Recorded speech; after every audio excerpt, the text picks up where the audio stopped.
Let's talk about this election. I'm so Well, there are a just couple. Yeah, there's a couple of. Do you want me to set this up with a please. few items quickly? There's a couple of things that we were looking at. So just, I mean, people may have seen this. It's a few weeks old, but just a reminder that on October 2nd, the Arab American Institute published a poll, and they said according to a poll of Arab American voters, and they said, according to a new poll of Arab American voters, the Biden administration's handling of the crisis in Gaza has eroded Arab American support, resulting in a now evenly divided community, with each party receiving 38% support. In the presidential race, former President Donald Trump and Vice President Kamala Harris are virtually tied at 42 to 41%, respectively. That's pretty extraordinary, given that, as angry Democrats who want everyone to vote for Kamala keep reminding us on social media, he's the Muslim ban guy. But I Mhm. guess a lot of people are saying better a Muslim ban than a genocide. I don't know. Others say, well, you might get both, probably. But the so that's one thing, and this is important, of course, because this election is so close. The all the polls are really statistically tied within the margin of error, and there has been sort of Trump edging up a bit, and this is very true in key swing states like Michigan and Pennsylvania. I'm not an expert on all of this, but I think that you know. The Democrats can't afford to lose either of these states. I think they can manage without Michigan, but they can't manage without Pennsylvania.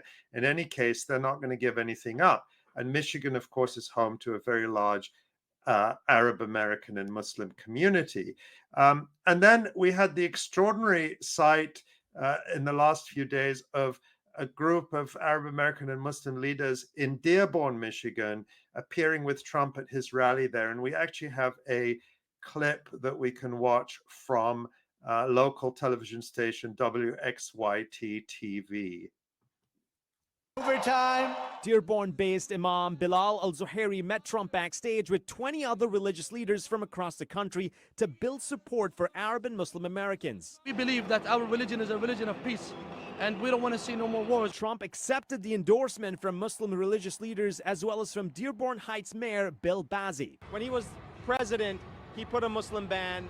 He supports Israel. So how do you tackle that? I don't want to talk about the past.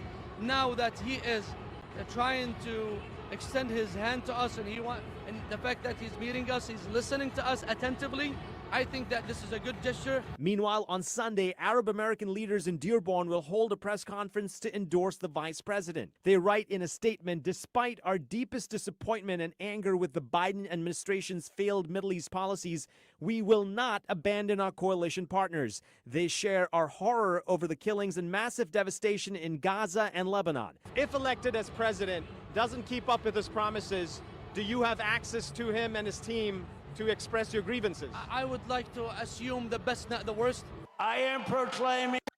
Right. So just a couple of things. Those Arab Americans who did come out on Sunday and endorse Kamala Harris in Dearborn were basically Jim Zogby, who is the head of the Arab American Institute. He's there in that picture on the right-hand side, and a few other people. And he is a longtime Democratic Party loyalist and activist. So it would have been shocking if Jim Zogby did not end up endorsing Kamala Harris.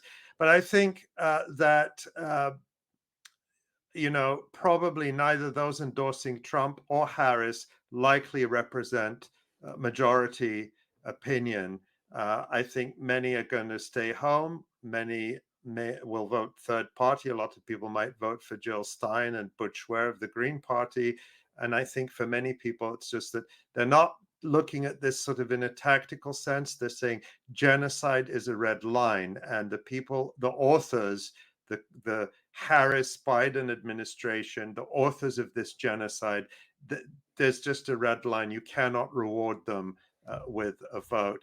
And Yeah. finally, just in terms of the items we picked out, people are saying, I got this a lot on social media, people saying, well, why aren't people seeking to speak to the Harris administration or to get a seat at the table? Well, they're trying, and we actually see what happens. There was this report that um, many of the same Muslim community leaders who appeared with Trump had tried to speak to Harris or get a similar meeting with Harris, and that was flatly rebuffed, not for the first time. And then there is a report here from CBS News of what they say is a Muslim community leader who was removed from a Harris rally in Michigan. And it says Dr. Ahmed Ghanim attended the invitation-only event in Royal Oak, Michigan on Monday, excited to hear from Harris and former Senator Liz Cheney. I would not be excited to hear from Liz Cheney or Kamala Harris, but certainly not Liz Cheney. Ghanim said he went through the security checkpoint, sat down in his seat, and was answering emails while he waited for them to begin. 10 minutes later, he said staffers for the Harris campaign came to his seat and asked him to step to the back.